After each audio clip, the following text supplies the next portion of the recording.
YCP పార్టీకి రాయలసీమలో చాలా గట్టి పట్టుంది. వైసీపీ ప్రభుత్వం ఆవిర్భావం నుంచే అండగా రాయలసీమ ప్రజలు ఉన్నారు.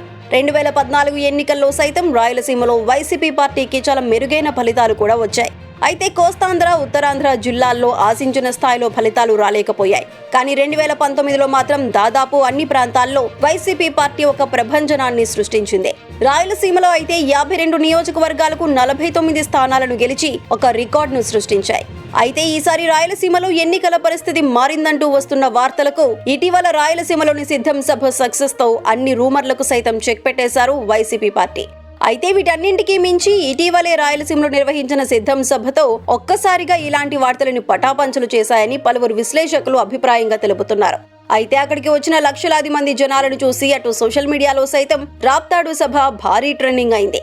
ఈ సభను చూసిన చాలా మంది ప్రతిపక్ష నేతల గుండెల్లో భయాలు కూడా పుడుతున్నాయని వార్తలు వినిపిస్తున్నాయి.